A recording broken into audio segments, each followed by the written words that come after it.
Good afternoon, ladies and gentlemen. You guys just need to stretch or anything. Feel free to do it.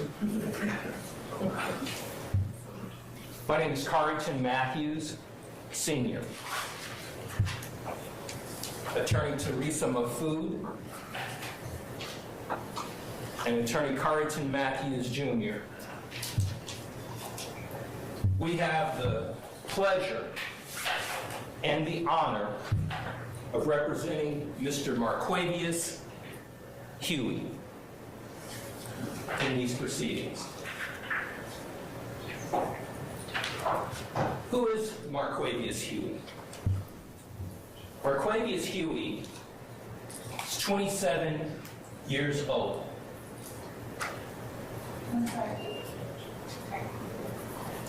He is 27 years old. He was born and raised in Atlanta, Georgia. Born and raised in Jonesboro South housing projects, as you have heard about over these last several hours throughout these various opening statements. He has 6 other brothers and sisters, and he actually graduated, ladies and gentlemen, from South Atlanta High School in 2014. He has 2 children. He has a 4-year-old son, Major, and a 1-year-old daughter, Journey. Mr. Marquavius Huey is not a convicted felon. He can sit on a jury. He can own a firearm. He can vote. And he can do what other law-abiding citizens can do as a non-convicted felon. He has goals, ladies and gentlemen. He has goals of being able to one day open a store, a retail store that sells men's and women's clothing. It's one of his goals. And when he grew up in Jonesboro South, ladies and gentlemen, he grew up with various folks that live in that community. As any community that you live in, you gain friendships and you grow up together. And Mr. Huey, he grew up. He grew up with Jeffery Williams. They were friends from childhood. That's what the evidence will show. You will learn it.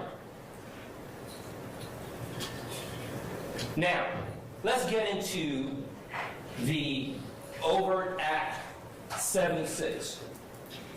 This is a theft by receiving of a handgun in 2018. That's one of the overt acts in this case, ladies and gentlemen. Now, in that particular indictment, back in 2018, that actual indictment was brought by the Fulton County District Attorney's Office. They brought it in 2018 against Mr. Huey. Also in 2018, they reduced it to misdemeanor disorderly conduct. They gave him 12 months probation, and they agreed to that reduction. This table, this organization, this agency, in 2018. Now, in 2018, they reached that agreement with Mr. Huey. Now here we are in 2022 when this case was indicted, and now in 23 when it's being heard, they're using the same charge that they initially charged him with, of theft by receiving of a handgun. They reduce it down to a little misdemeanor, disorderly conduct. And now they say, hey, let's tell the ladies and gentlemen of this RICO trial that this is an overt act in a RICO conspiracy in a YSL case. That's what they have brought to you in this indictment. The evidence will show that in 2018, this had nothing to do with anything concerning RICO. Because the evidence will show, had it, now keep in mind, the dates 2013 to even the present is what the government just told you all yesterday, was this RICO conspiracy.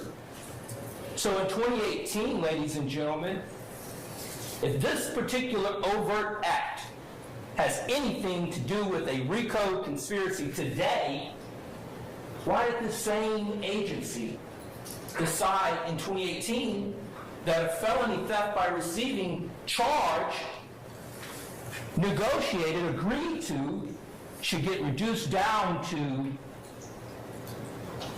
disorderly conduct? But this is what the evidence will show. You will learn it, and this is what's been handed to you.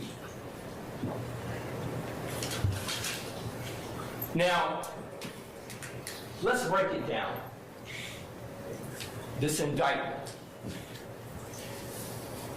Counts 3 through 7 we're going to go through first, and then we're going to go through another grouping of counts. But these are there are a lot of charges in this indictment with respect to Mr. Huey. There are a lot of charges, right? But when these charges are put together the way that they are supposed to be, you will see as we get through this case that there are 2 cases that we're dealing with in these groupings, and then we're going to talk about another incident concerning the Fulton County Jail. So just stay with me. We're going to get there. Let's first talk about April 26, 2019. These are counts 3 through 7. Count 3, overt act 88, Mr. Huey is charged with armed robbery. They're saying that on April 26, they're alleging that Mr. Huey, as a party to a crime, committed this armed robbery against this gentleman by the name of DeJuan Maynard. That's what that particular count talks about, an armed robbery, using a firearm with an unknown person to take these items from this person. We're going to get into details, but I'm going to go over the charges first. Count 4. They are charging Mr. Huey with overt act 89, aggravated assault, saying that with that same firearm that Mr. Huey pointed the weapon at Mr. Maynard as he took the items, and that this makes up an aggravated assault. That's the charge. Going over the charges, then we're going to get into what the evidence is going to show. That's count 4. Count 5, the same one case we're talking about, the same one grouping, aggravated assault, because there was this other individual by the name of Damon Jenkins who was with Mr. Maynard. So they have charged Mr. Huey with this ag assault on the Damon Jenkins. Same grouping, same incident, April 26, 2019. And then count 6 are these tag-along charges that you typically come when you get charged with an armed robbery. You're going to get an ag assault, you're going to get a possession of a firearm during a commissioned felony. That's how the government, that's how they indict cases. Those are the charges. We'll get into all that later, but these are the charges. We'll get into that at a different stage in this trial. But that's count 6, saying that Mr. Huey had in his possession this firearm when this alleged incident happened, where they are claiming that Mr. Huey was involved. We're going to get into it. And then 7 is that same gun charge against Mr. Damon Jenkins. So that's 3 through 7, ladies and gentlemen. April 26, 2019. So what happened? Let's get into it a little bit.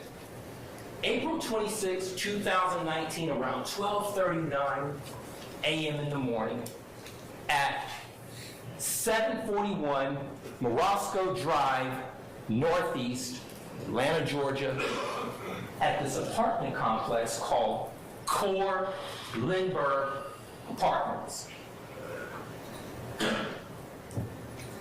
That's a stock photo of that particular complex. Now, here's the story. The story is that, and we're not disputing that this incident happened. We're disputing that Mr. Huey is ever a part of it. Mr. Huey stands before here. He signed an indictment and indicated that he is not guilty and he is innocent of these charges. And we stand here straight and we look you in the eye and we stand tall that Mr. Marquavius Huey is innocent. So, April 26, 2019, you've got 3 individuals. They have left the apartment unit, and these 3 individuals are walking in the parking deck, right? They're walking to their car. 3 individuals. As they're walking to the car, these 3 individuals, they see 2 black males get out of a vehicle. They describe it as a black Mustang with a temporary tag. So these 3 individuals, they're in the parking deck, they're walking to their car, and 2 other individuals get out of the car and they begin to chase these 3 individuals. There's video surveillance in the parking garage. You will likely see this video surveillance. It's the government's case, and they get to present their case however they choose. If they choose to show you a video, you will see it. Right? Now, let's talk about these 3 individuals that are walking from their apartment to their car. Damon Jenkins, he lives there. He knows the apartment complex. He knows the parking deck, right? So he lives there. He's familiar with his spot. He's familiar with his crib, right? So he runs down the parking deck. So he sees them. He's walking. He sees them. He goes down. So he goes essentially left. Okay? That's Damon Jenkins, the apartment lessee, the owner of the apartment, his crib. DeJuan Maynard. DeJuan Maynard is with Damon Jenkins, right? What does he do? So he's visiting his friend, Damon Jenkins. Damon Jenkins has the keys to Maynard's vehicle. Maynard is the one with the jewelry and the items, right? Maynard, he goes right, and he goes up the parking deck, right? And he's running.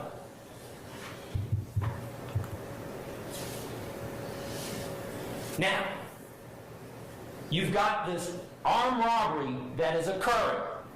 You've got Damon Jenkins going left, down the deck. You've got Maynard going right, up the deck.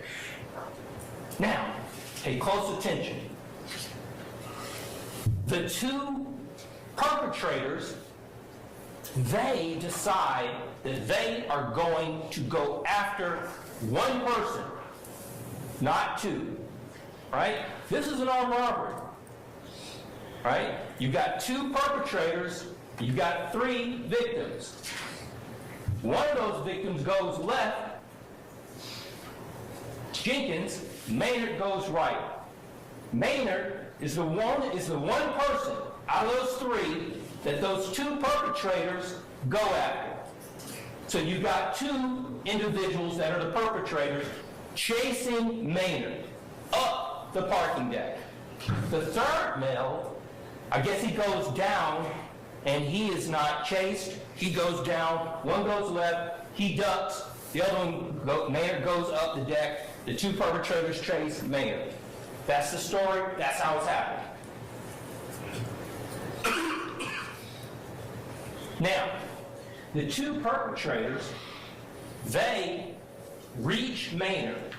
When they reach Maynard, ladies and gentlemen, Maynard, he says he got hit with, one of them hit him with a firearm, and that they took items. Now, these are the items that Maynard says were taken. This is what he says were taken. He says a ring, a diamond 5-point star ring. He says 2 gold chain necklaces, one with a cross, another with diamonds, 1 pair of diamond earrings, a gold Gucci bracelet, a SunTrust debit card, a Gucci bag, a Louis Vuitton bag, and some cash. So you got all this grouping of items that Maynard says that was taken from him.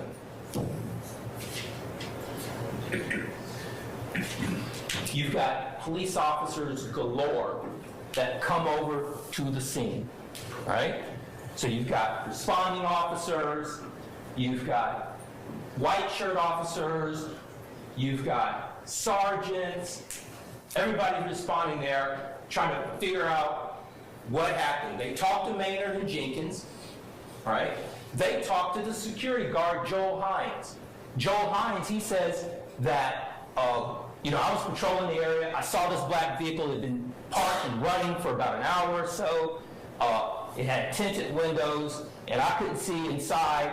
And, apartment owners, sometimes they'll come sit in their apartment, in their cars before they go inside, so I didn't think anything of it.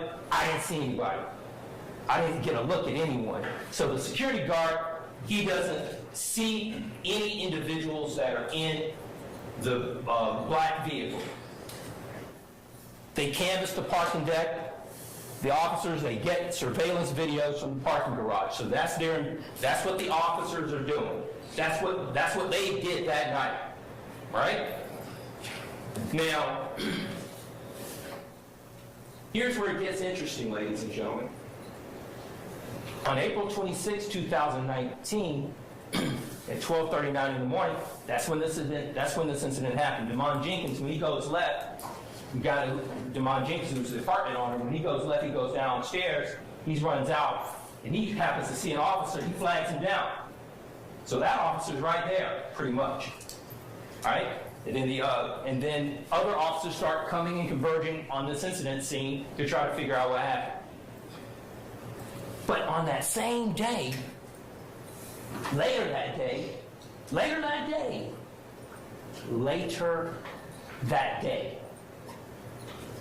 Maynard, the one whose items he claims were taken, he does this, I don't know if he does an internet search, what he does. How in the world of millions of social media people that are on social media, Instagrammers, people that have pages, Maynard calls into Zone 2 and he tells the police that he just happened to be scrolling Instagram and he saw a person wearing his diamond 5-point star ring. Imagine that. Less than hours. So what does he do? Maynard calls in. You will hear evidence that when he calls in, that he sends some photographs. I'm going to get to that. So the case is assigned to Detective Jeffery Henderson on April 28th, 2019. So the case now has a detective. A couple days later, Detective Jeffery Henderson now has this case. What does he do when he gets the case? Well, he gets Maynard to send him these photographs.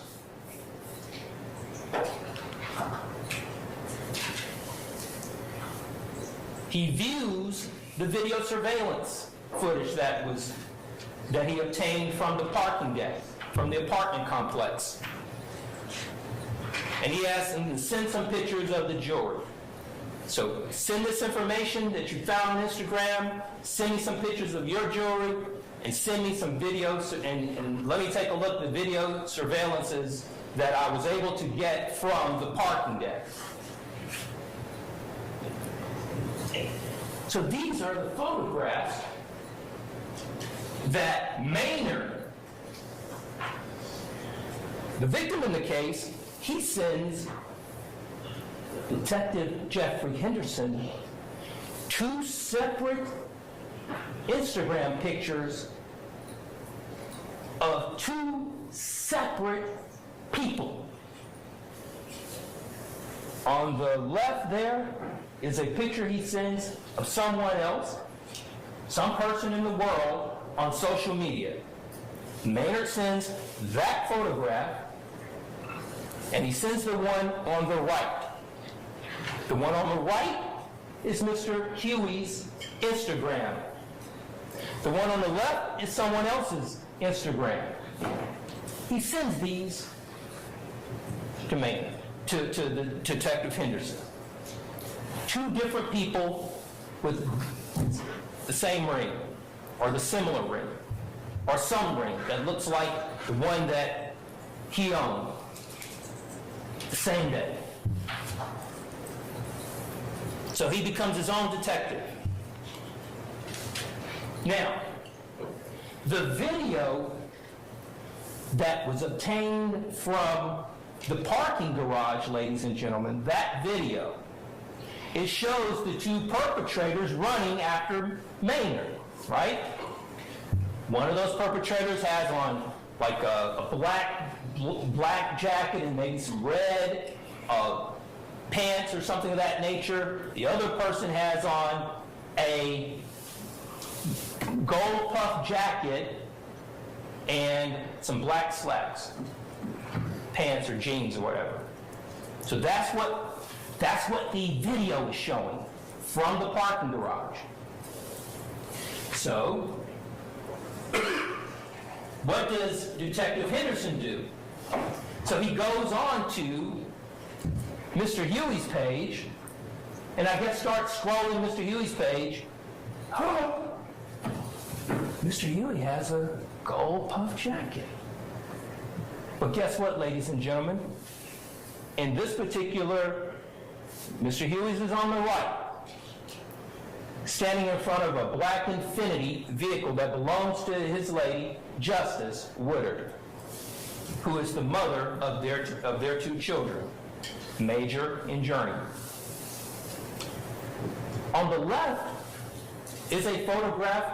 You heard Mr. App talk about that huge discovery that was sent to us. The evidence will show that that particular photograph is part of the discovery that came to us in this pile of evidence that is a part of this case. That on the left are 2 young men. And what's interesting here, ladies and gentlemen, is that apparently that year, the gold puff jacket from Zara was a very popular item for young people as part of their wardrobe. We know that because you're going to learn that this is what was sent to us, and that is what was going on with the dress back in 2019. 3 different people with the same gold puff jacket. that was provided to us in discovery, that the government provided to us. So the gold puff jacket is relevant here. Why? Because what was Detective Jeffery Henderson's investigation at that point?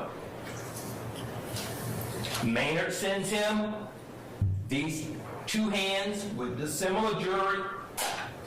Maynard sends him a piece of jewelry of his own to say, hey, you know, this is what was one of the items that was taken from me. And the video, ladies and gentlemen, from the apartment complex shows a person with that similar gold puff jacket. And what does Detective Jeffery Henderson do with that information, ladies and gentlemen?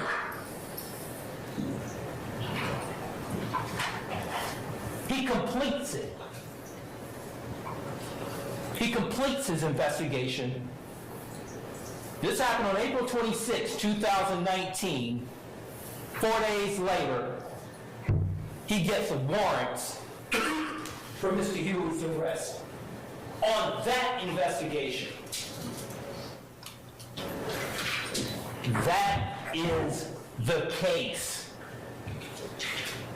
Now, there is no photographic lineup that was ever done.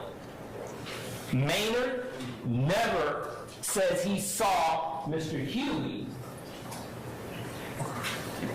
that night on April 26, 2019. They're not wearing masks. Mr. Devon Jenkins never selects Mr. Huey out of any photographic lineup. In fact, there was none done. There was no photographic lineup performed or attempted to be performed by Detective Henderson for the benefit of Maynard or the benefit of Jenkins in this case.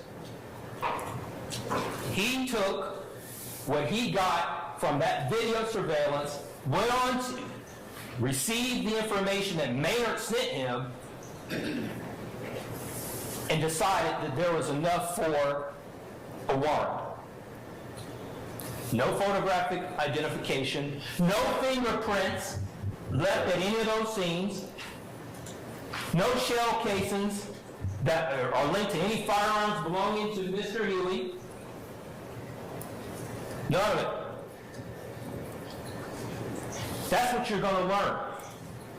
You're going to learn, ladies and gentlemen, that at any arrest that was made against Mr. Huey, any arrest that was made against Mr. Huey with respect to these items that Mr. Maynard says were taken from him, a gold 5.5-star ring, these necklaces, these items that we're talking about here, the Gucci, the Louis Vuitton, the debit cards, none of those items have ever been found on Mr. Huey's person, on Mr. Huey's any car, in any residence. None. That's the state's case for those grouping of charges, ladies and gentlemen. No DNA. Detective Henderson didn't even, when they arrested Mr. Huey for those particular charges, those groupings of charges, he didn't come down to the jail and even pull him out of the cell and say, hey, I want to talk with you. Are you willing to talk with me? Of course, that's Mr. Huey's right to either talk to him or not talk to him, but he didn't even try.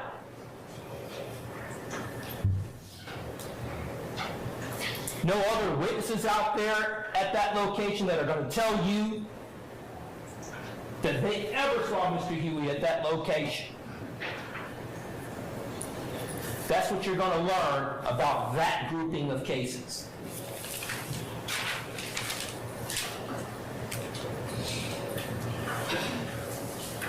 No photographic lineup. Ladies and gentlemen, this is This is interesting. Listen to me very closely. You will not hear any evidence of a cell phone tower locating Mr. Huey at 741 Morosco Drive, Northeast Atlanta, Georgia. You will not hear it.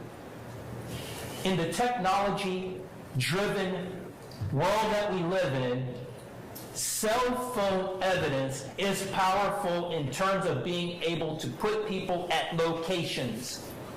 Ask me, did Detective Henderson make any efforts to do that? You will learn the answer is no.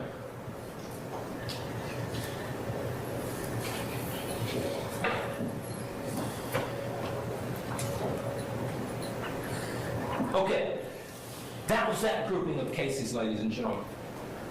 Okay? That was that case from April 26, 2019. Okay? Now let's move on to this other grouping of cases that we just, that I want to talk about now.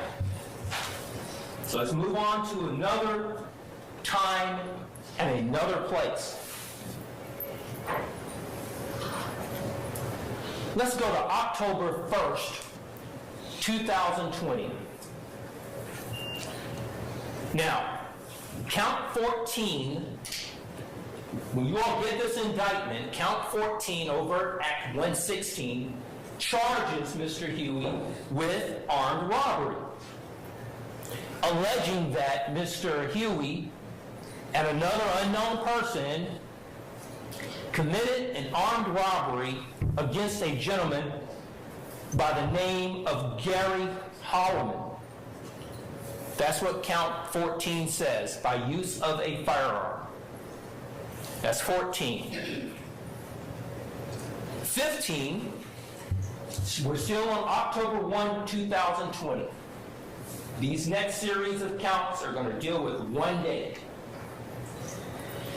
This particular count, 15, armed robbery, says that on that same evening that Mr. Huey, along with this unknown person, committed this armed robbery against Delmisha Coppage, who is out there with Gary Holloman at an address that we're going to get to in just a moment. But I want to go over the charges first, and we're going to get into the facts in a moment. So that's the charge right there. Count 15, an armed robbery concerning Delmisha Coppage.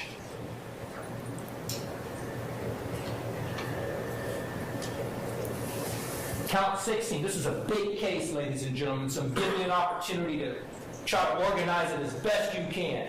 Because we definitely have been learning all year how to organize a big case. Count 16, aggravated assault with a deadly weapon. Like I said, whenever there's this armed robbery allegation, it's going to come with a host of other counts and charges tagging along with it. Because that's the way the state and government, that's how they do it. That's how they get down, and that's how they do it. That's their right, and that's how they want to bring it. But we're going to talk about it. Count 16 alleges aggravated assault. So whenever you commit an armed robbery, then you've got a firearm, then you're going to get an aggravated assault charge with it. That's the aggravated account charge that deals with Gary Holloman. That's 16. 17 deals with Delmisha Coppage.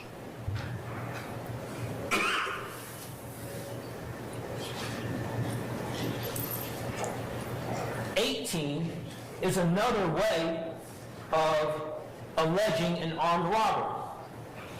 When you specifically use a firearm to take this clicker out of my hand, that's armed robbery. But if this clicker were an automobile, and I was sitting in this automobile, and you use a weapon to demand me to get out of the automobile, it's an armed robbery, but they call it It's a separate charge that's called hijacking of a motor vehicle. Basically, it's an armed robbery of a car or a truck or a vehicle. That's count 18. They're saying that Mr. Huey, along with this other person, took a 2016 Buick LaCrosse from Gary Holland. That's 18. 19, again, whenever there's a weapon that's involved, they're going to tag along this possession of a firearm to the commission of, in this case, the ag assault with a deadly weapon and the hijacking of a motor vehicle. So you're going to get a possession of a firearm during the commission of a felony charge. Same thing with respect to Ms. Coppage. Armed robbery and an aggravated assault to take that cell phone that she's saying was taken. You're going to get a count 20, a possession of a firearm during the commission of a felony. And then what they've done is they've said in 21 that this was gang related. So they tack on a criminal street gang charge.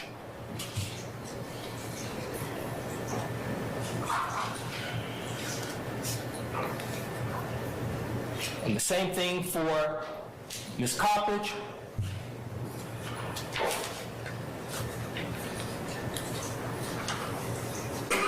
So those are the street gang charges that they've alleged. That's 23. So let's get into it now. So those are the charges, ladies and gentlemen.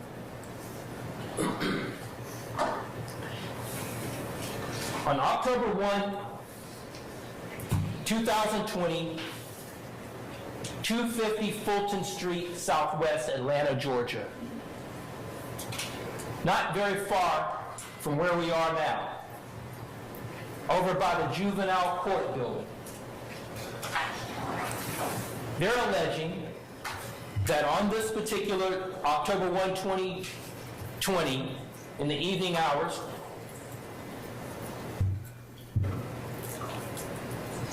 that these charges that we just talked about occur. Now let's deal with it. What is being alleged here?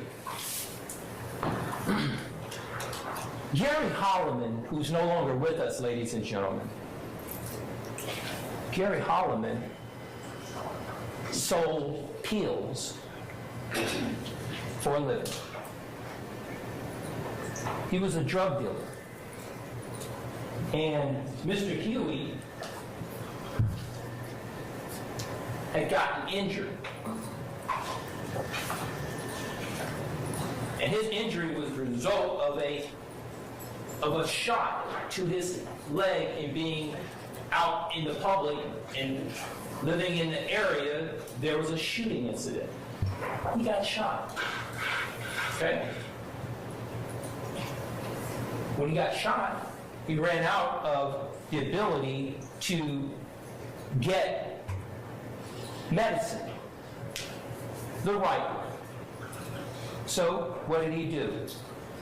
He found that this guy Holloman that he knew through this other person, Mender, that Mr. Holloman sold Percocets. So what happens? He had been dealing with Mr. Holloman for some period of time. You're going to hear about it. And how do you know you're going to hear about it? Because when Detective Henderson comes into this courtroom and sits in this witness stand, I'm going to ask him questions about it. Now, Huey knows Gary Holloman because they had been doing business. Mr. Holloman purchased 2 or 3 pills periodically, $20 a pop, Percocets. And he dealt with Holloman various occasions. Nothing unusual.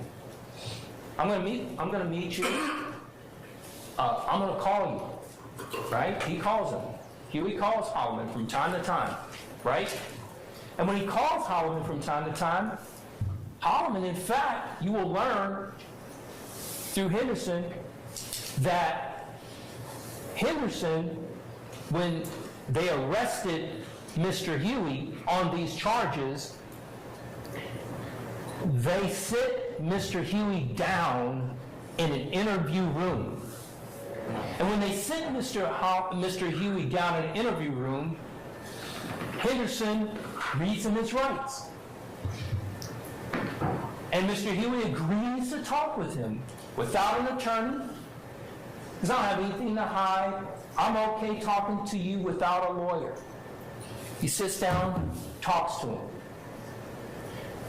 And Mr. Huey, he didn't know specifically why he was even being arrested at that moment. And you'll hear about it, right? And when you hear about it, Henderson is saying, hey, somebody's saying that you carjacked him. Okay, tell me about it. What are you talking about? And then Huey and Detective Henderson, Huey says, okay, so you're talking about the streets been talking. The streets been talking. They saying that I set Holloman up. They saying I set Holloman up. I didn't set Holloman up. I deal with Holloman. I didn't set this man up. Holloman chose this particular location for us to meet, and we've met before. I know this man. In fact, now here's where it gets real interesting. In fact, Huey says to Holloman, to Henderson, Detective Henderson, you can look through my phone. So, Henderson looks through the phone.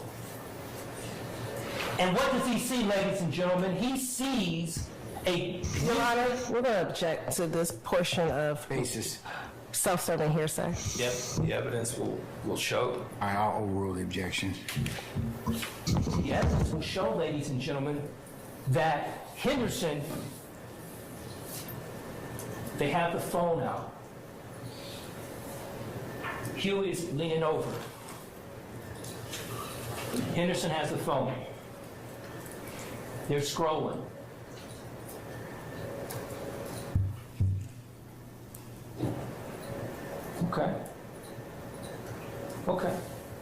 Okay. But the warrants had already been written up. He was in jail. He was arrested that night. He was being arrested for it on the 24th of November, 2020. But Mr. Huey shows Mr. Henderson that he and Holloman had a relationship. You got something I want, you got something that I want to get, some Percocets, they're available. That was our relationship, right? Now, that's what Huey says to Henderson, and is corroborated in a phone that belonged to Mr. Huey that Henderson was allowed to look at on that particular morning when they arrested this man. So that's what came out from Mr. Huey. Let's talk about what came out from Mr. Holloman when he called 911. So what does Holloman basically say in the 911 call? He says that I just got robbed, and he says my nephew homeboy robbed me. My nephew's homeboy robbed me. That's what he says.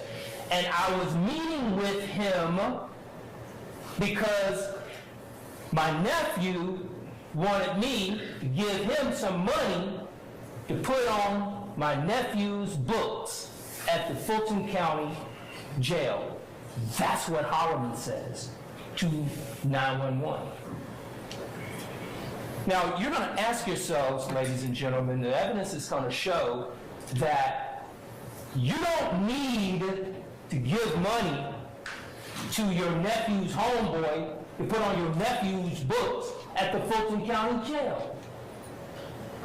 The evidence will show there are many ways in which you can put money on somebody's books at the Fulton County Jail instead of giving money to your nephew's homeboy. So, you are going to have to reconcile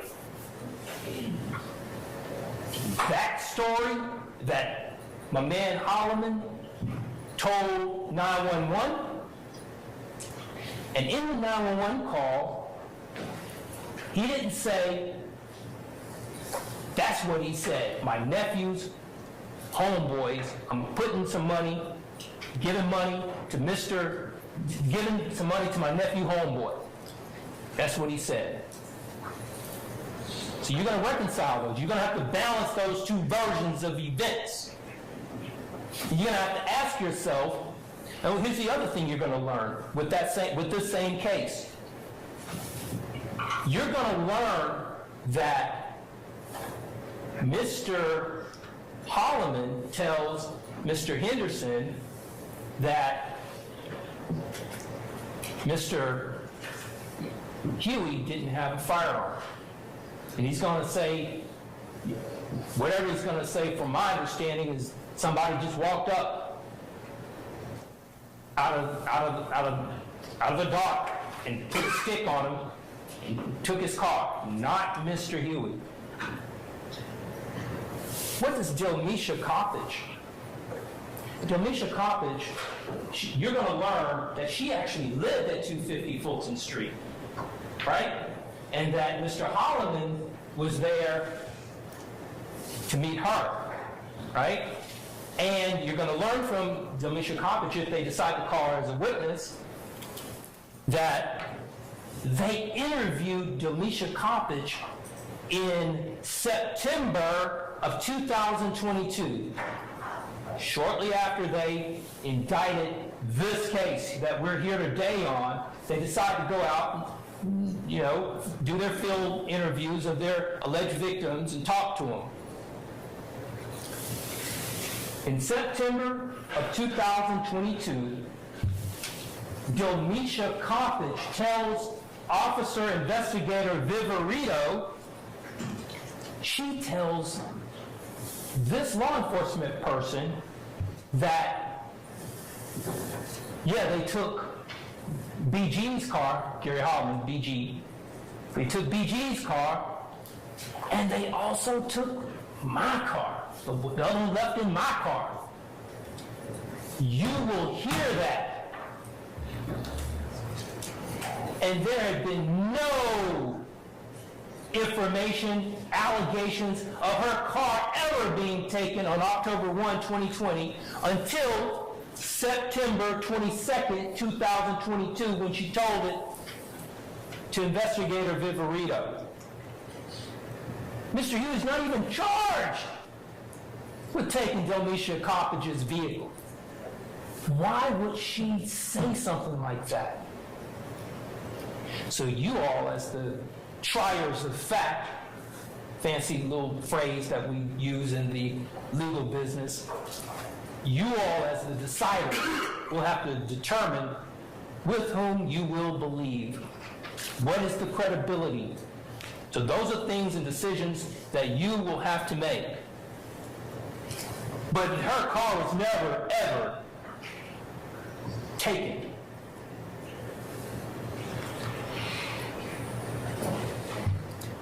These are the items that were claimed to have been taken: a Buick LaCrosse, Kerry Holloman's cell phone, Delmisha Coppage's cell phone, and Mr. Holloman tells him $10,000 in cash.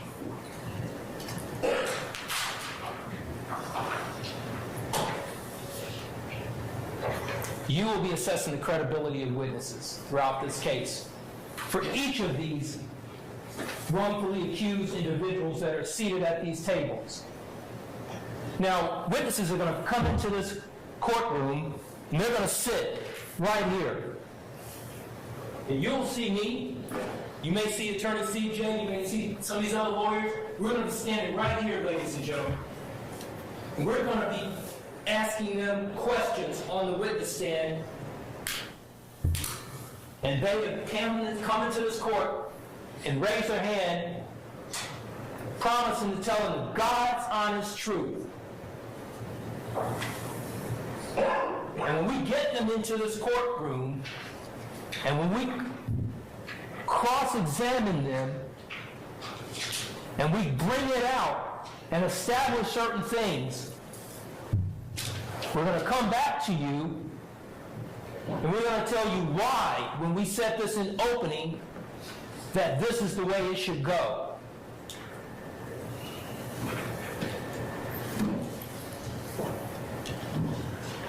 Let's change gears. Few last gears to change. I know it's a long day. We're getting there. Now, ladies and gentlemen, let's move to a different day and time. So that was that case. So we have covered counts 3 through 7 for an April 26, 2019 situation. We have covered, and by the way, before I get into this, let me back up one more step.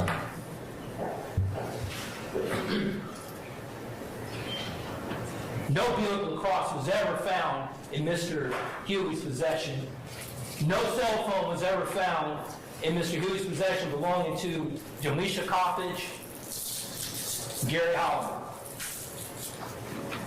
And in fact, there's technology out here, ladies and gentlemen, where these smartphones, these iPhones, they stay on, right? You can track these bad boys. We're going to be asking questions down the line. So when I'm up standing and cross-examining and talking to these witnesses, pay very close attention to, that technology, these smartphones. What did Detective Henderson do to follow up? Mr. Matthews, I hate to interrupt your opening remarks. Can we take a brief comfort break? How much longer do you have, sir? Probably 30 minutes. Let's take a comfort break, okay? 10 minutes, ladies and gentlemen. Please be seated. All right, Mr. Matthews, you can conclude your opening statement at this point in time, sir. Go ahead. Thank you very much, Your Honor. We're almost there, ladies and gentlemen. We're almost there. So on that last grouping of charges that we just got through talking about, the Gary Holliman and the Delisha Coppage bunching of the case, I want you all to know that you will learn that Delisha Coppage never presented herself to Detective Henderson or any other law enforcement person to look at any type of photographic lineup array to say that this is a person, Mr. Huey, that was present when an armed robbery took place, participated in an armed robbery, or anything of that nature. So there was no photo lineup that ever took place with Delisha Coppage. Okay? Now let's move to this last series of groupings of cases. Count 44. This is possession of a weapon by an incarcerated individual arising from a February 18, 2022 alleged incident. So the state, the government, they are alleging that Mr. Huey, along with Tinquarius Minder, did possess a weapon inside the Fulton County Jail on that particular date. That is count 44. We're going through the charges first, and then we're going to talk about a little bit of the facts surrounding these particular counts. So that's count 44. Possessing a shank with Tinquarius Minder in the Fulton County Jail. Count 45. Possessing a telecommunication device by an incarcerated individual. February 18th, 2022, at the Fulton County Jail, the government is alleging that Mr. Huey and Mr. Minder possessed a cell phone inside the jail, unlawful. That's what they're alleging. In 45.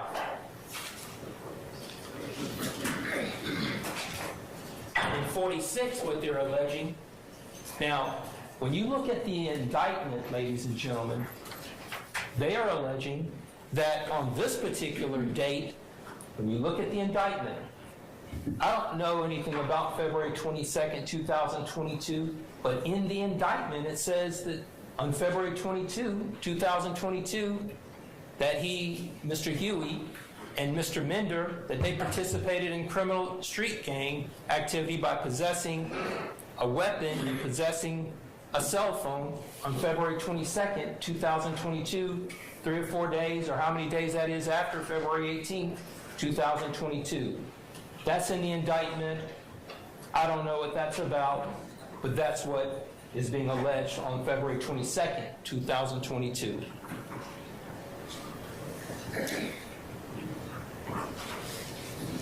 That's a stock photo of the Fulton County Jail. Let's talk about it.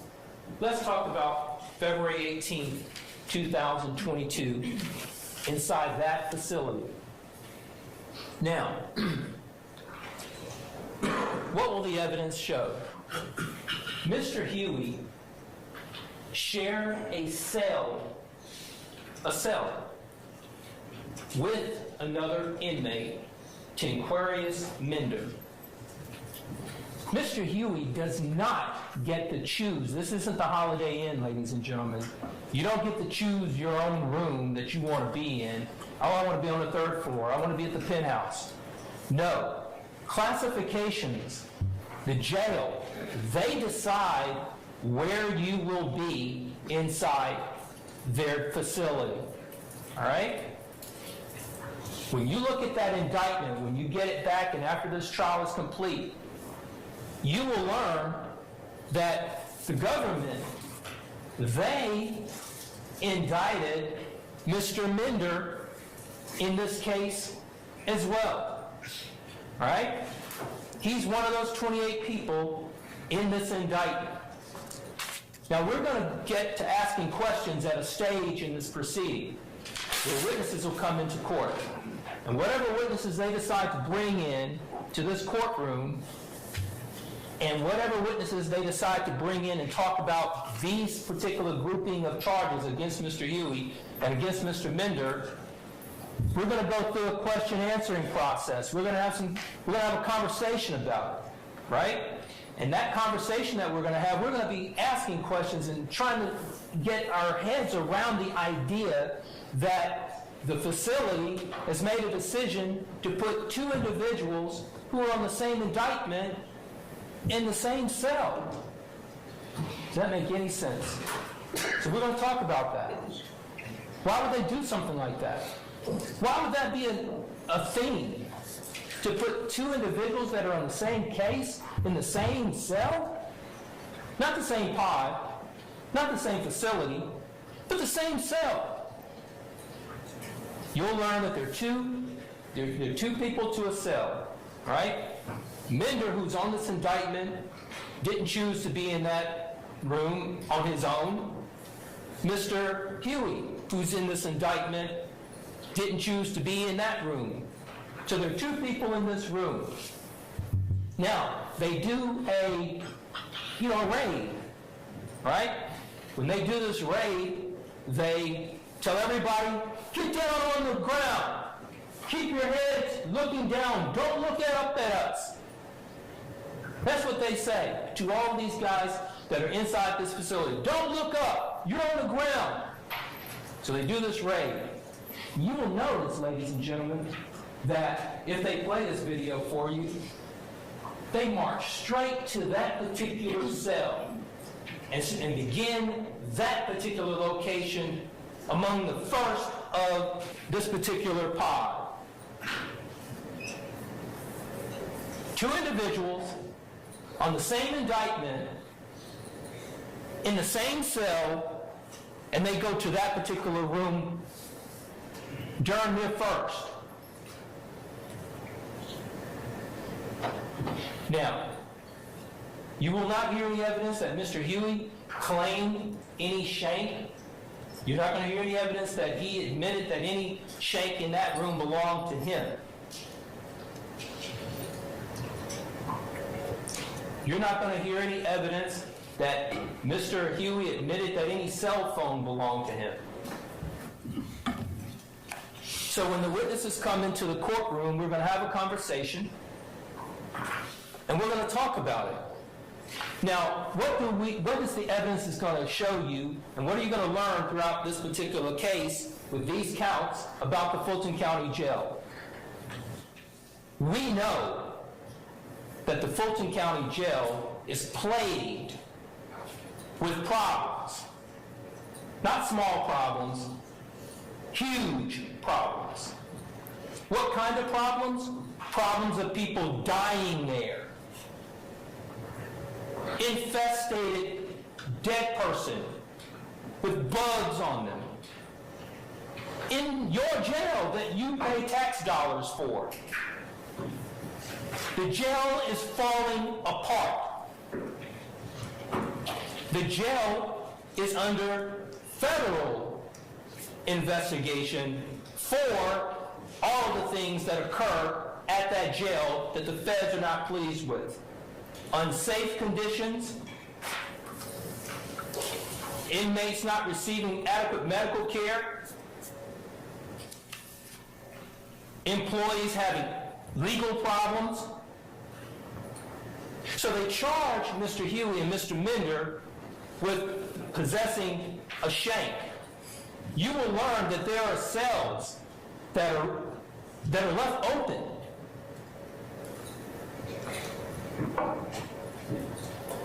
And that is not a safe place to be when a cell is left open and you're just trying to lay your head down and sleep. There are scenarios where you want the cell to be locked. So we're going to ask some difficult conversation questions when that time comes. So those are those particular counts. And Mr. Huey maintains his innocence with respect to those particular counts. Mr. Minder is not here today on trial. Mr. Huey is.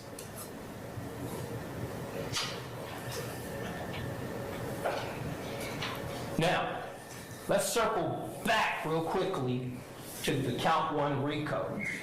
So they have basically, the government has said, hey, look, you know, Mr. Huey and the rest of these 27 individuals were all part of this particular gang, YSL, and that they had this objective of power and reputation and territory and all of that. And they put Mr. Huey in this indictment.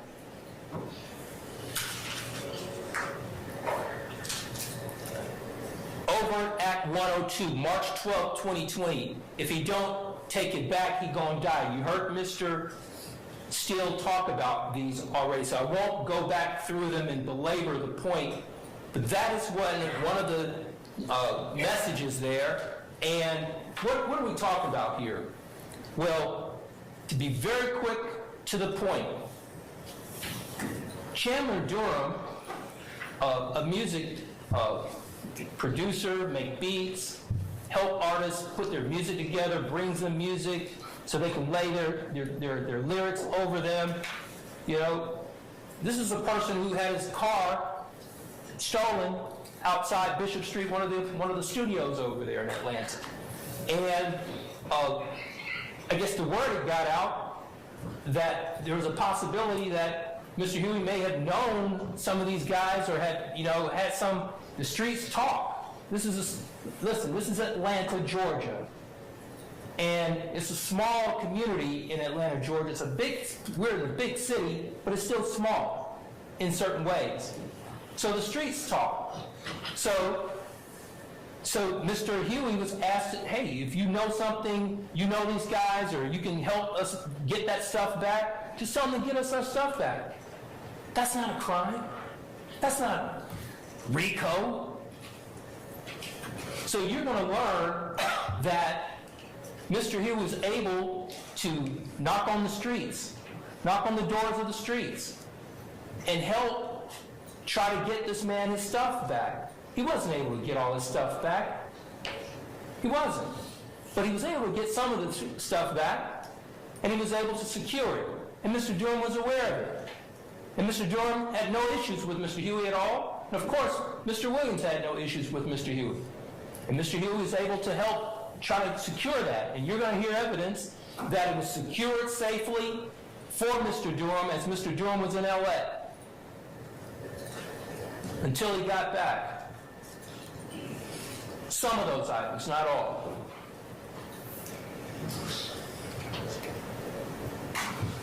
So this is the one where September 1, 2021, a recorded video called With Mr. Mender.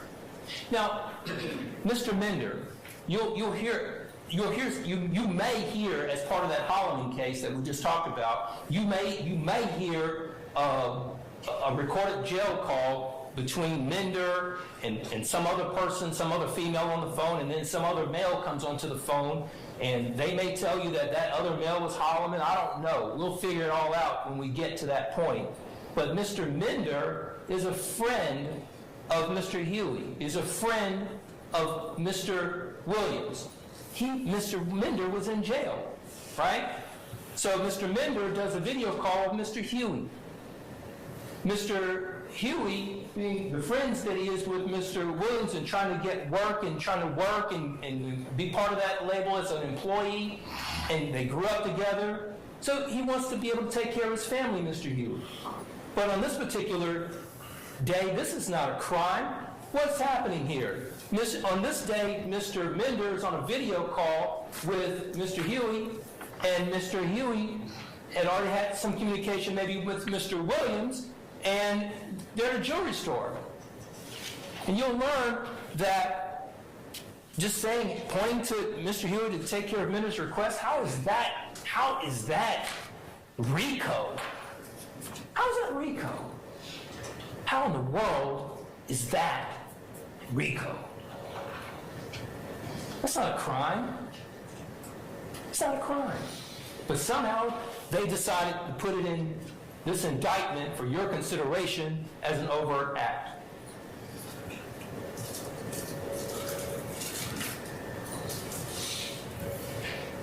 September 4th, 2021, overt act 140. Mr. Huey had just been released from jail on the Holloman case because it had been dismissed at a probable cause hearing for a finding of no probable cause. So Mr. Huey was let go on that Holloman case. It was dismissed.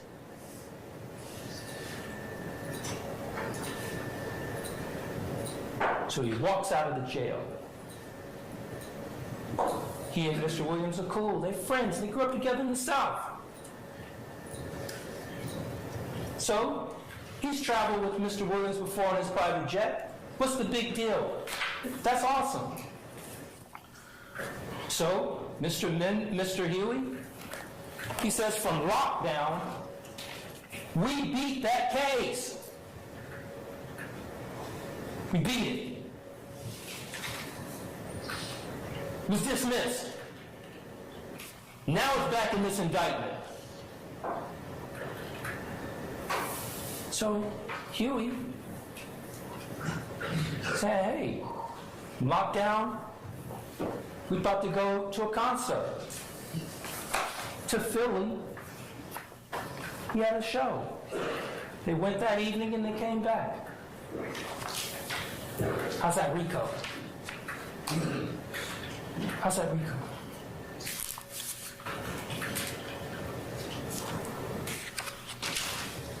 This goes back, count overt act 150, that's again dealing with the Chandler Durham. And like Mr. Still said, they want to give you that particular text or that particular communication, but the one afterwards, I don't even know if he really did it. That's what they didn't put in this particular indictment. So they're cherry picking. Then here we go over at 123. Terroristic threats. This is an uncharged event on a text message that they got from Mr. Huey's phone. Justice Woodard is his lady. They have 2 children together. Mr. Huey has never been charged with a domestic violence offense. He's never been issued a TPO. This was a text message between a couple talking, how they talk. And how in the world is this a RICO conspiracy overt act to enhance the reputation, the power, and the territory of an alleged gang? A text message between you and your lady talking? Maybe they were upset about something. Who knows?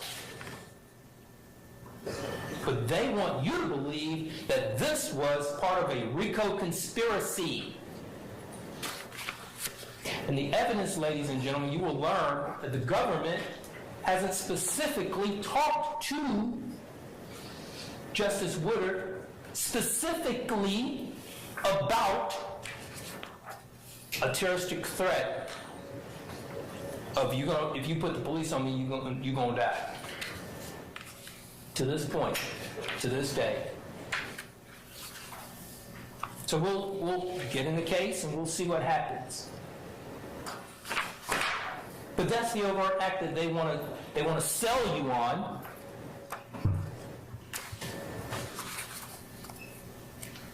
As being part of a RICO.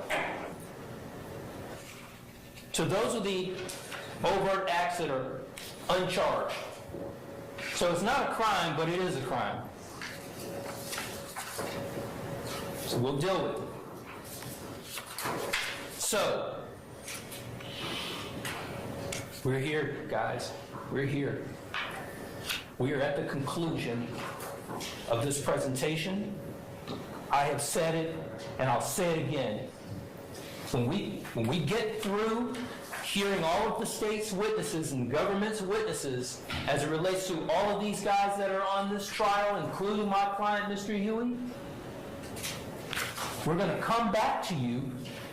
We're going to stand firm, look you all in the eye yet again, and we are going to say to you humbly and respectfully that on these grouping of charges, count 1, counts 3 through 7, and counts 14 through 23, and counts 44 through 46, Mr. Marquavius Huey is not guilty. Not guilty. Not guilty. So, continue to take notes as you choose. Continue to listen intently. And collectively, you will make a decision. And that decision will be not guilty for Mr. Marquavius Huey on these charges. Thank you. Thank you, Your Honor. All right. You're welcome, Mr. Matthews. Okay.